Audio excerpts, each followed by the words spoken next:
we'll see. All right,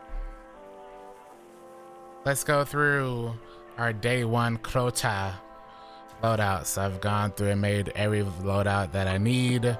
I think I might need. I've also made a couple for my hunter and my warlock. There aren't as many. I am taking a titan in, but there might be a case where I need to swap and bring a hunter or a warlock. In that case, I wanted to make sure I had a couple builds ready to go. In this case, I think more than likely, I'm just going to take a bonk hammer titan in first. There's no reason not to, you know. The Synthos steps. So for each of these builds, I have a add, clear, whatever build, and then a DPS build that all I gotta do is just quick swap to right as we enter to DPS, and then I'm ready to go. With those builds, I'm focusing on just high handling for everything for like Izanagi's, because more than likely we're gonna be using Izanagi rockets with bait and switch, so that means I want to have as high as possible handling on most of my stuff and a bunch of surges.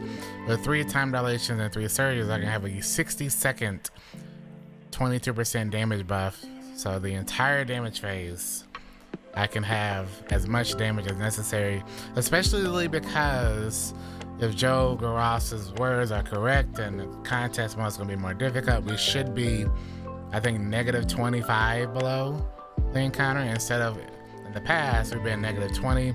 Some people say negative 30. I don't think they're gonna go that hard, negative 30, but just in case, got a few things ready to go. For solar, I'm just running bonk hammer, which is probably what I'm going to run for the first half of the raid, which is Abyss and the bridge.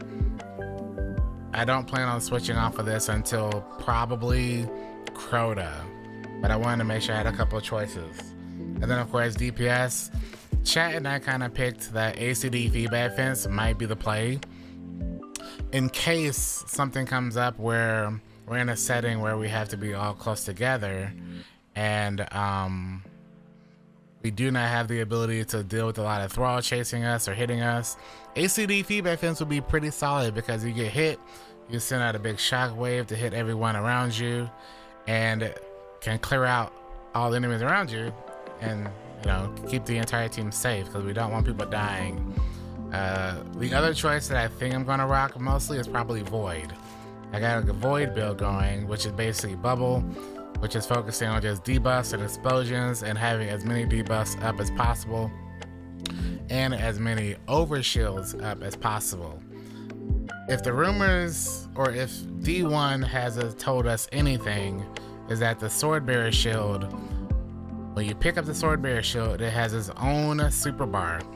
So if any orbs are dropped on the floor, you can use the Swordbearer sword to pick up those orbs and increase your super recharge rate.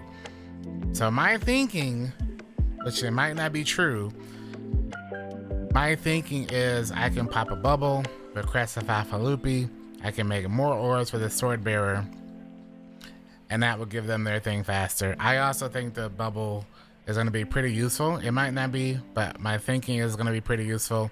And then Barricade is popping a wall with 100 resilience. I can pop walls instantly, pretty much all the time, and heal myself if I need to in a pinch. And I think it's going to be a pretty useful build. And then just bubble, and same thing during DPS. Same exact thing, just hop off and just go to like a whole bunch of surges and stuff.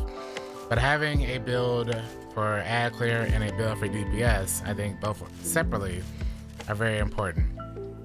I'm also running a special finisher mod, not to actually special finish, but to store armor charges. That way, when I go into DPS, you know, I can have the full 60 seconds.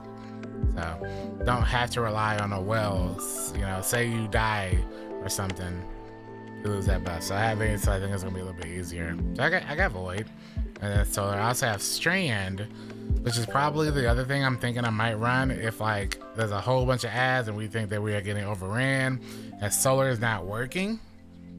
Strand might be the play in this scenario, which of course is just gonna be running the Dringer's Lash build. as of the making of this video, my thinking is Banner of War is either going to be disabled or turned off, like Weaver's Walk was. So I'm not even going to make a build around Banner of War. Now, if the TWAB, the TWID, whatever you want to call it, if that comes out and they are not touching Banner of War, then I'll redo my build and make a Banner of War build. I do not think they're going to let us go into day one Crota with Banner of War. If they do, then I'm just going to run this. There's no reason not to. But if they do, you know, disable it or something, let me just rock this instead. And then, of course, a DPS build. And this DPS build, I think, is a little bit different, but having Armamentarium and then kind of abusing the Threat of Ascent grapple thing, where you can grapple to reload your rockets and stuff, I think is the play. So I have that just in case. And then we have an arc build. So our arc build is simply going to be built around Heart of Endless Sight, tossing pulse nays, you know, Touch of Thunder and everything. And then, of course, for DPS, just like every other one, we're gonna go for a burst super. Curious of the Falling Star, the Thunder Crash damage, and then just going into just same thing, just a bunch of solar surges. Cause I kind of think I'm just gonna run Apex Predator the entire time.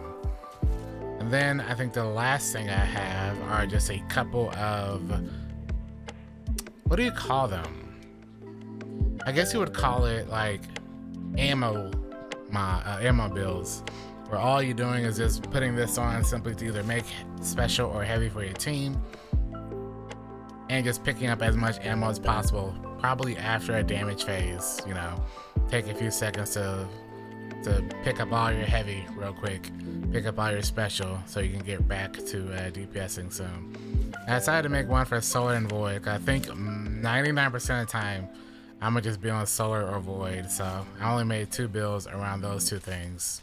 I think that's all you really need. I would be okay with saying if you just wanted to run Bonk Hammer the entire raid, you'd be fine. You know, Bonk Hammer is kind of busted. I do have Pyro Gale Gauntlets like kinda hanging out in the background, but I don't think I'm going to use it unless like we can get really close, you know. Any particular reason why you think they'll disable Banner of War? Because if they do not disable Banner of War for day one, and maybe not but if they don't disable Banner of War, my only other thinking is that Crota's gonna have to have 18 billion gajillion health. Because otherwise, all we're gonna do is just sit in that Banner of War, which, remember, is basically a Well of Radiance that is mobile, that moves the entire time, that is constantly healing you, constantly and giving you like ability energy and regeneration, and is also gonna constantly give you a 40% melee buff and a 10% sword buff, which means if they don't do it, you might as well bring 5 Banner of War Titans, 5 of them in one well. You could probably just bring 6 of them. And unless he has a lot of health, think of how much health Nezarec has. Imagine going into day one with 6 Banner of War Titans that are all just gonna melee him. And if that comes to be true and we're that close to him, you're gonna have a constant debuff with Tractor Cannon. The little melee you do, each of those do like 400% additional damage when you have Banner War at max stacks. You know what I'm saying? And you only need to be inside of 1-person banner, you know, as well. I'm taking a lot of them to you know, cover everything. My Warlock is simply going to be a flex, which means I need to swap in a pinch. I have a couple builds ready to go. So with that, it's either 1 or 2 things. Starting here, I got a Solar Warlock. It's pretty much all you need for 99% of the raid, probably.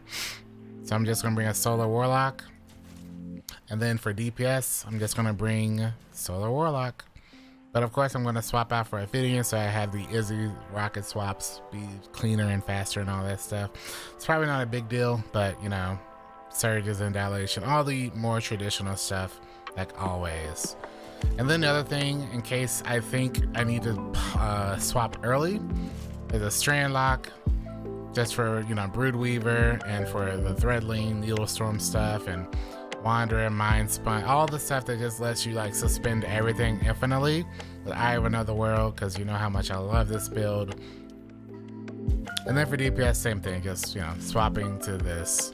I really don't think I would need to bring a Solar Warlock or Strand Warlock, but I have it in a pinch in case, you know, I need it in this scenario.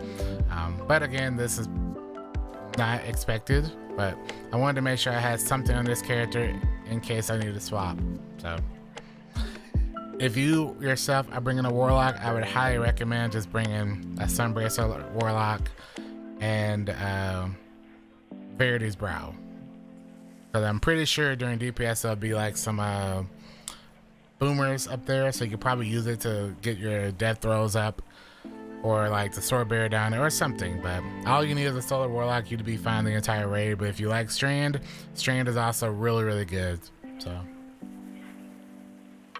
super lazy, I only do it in stuff like this nowadays, or if I'm like build crafting for something. But more than likely I'll be running a Void Hunter with Gerfalcons, simply just to allow myself to constantly debuff everything and weaken everything and go invisible if I need to pick up a res or do a mechanic in a pinch, especially if I'm going across a bridge and are trying to kill enemies solo. For DPS, I'm probably going to also run Orpheus Rig Tether. I know some people prefer Start Your Skills, however in a day one scenario, the last thing I would like to do is run around picking up random orbs, moving away from the team, and possibly dying and putting my res in a terrible spot. That being said, you might see me call an audible and pull it out if I think we need it, or if I can safely pick up orbs consistently. That's to Void. For Solar, more likely I will be running Full Tracer. Full Tracer is simply going to give you a extra 25% Solar buff anytime you get a Solar melee.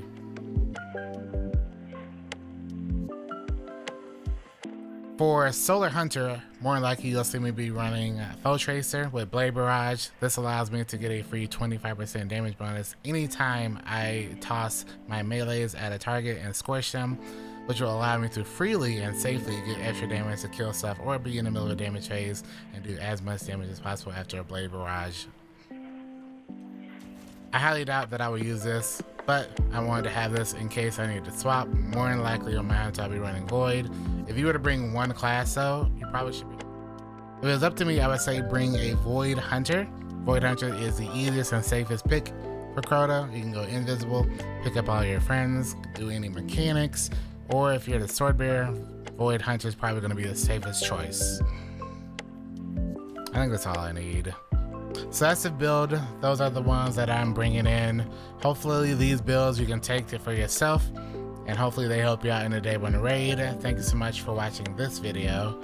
And if you're participating in the day one raid, good luck. If you're not participating, I'll be streaming it live on my Twitch channel.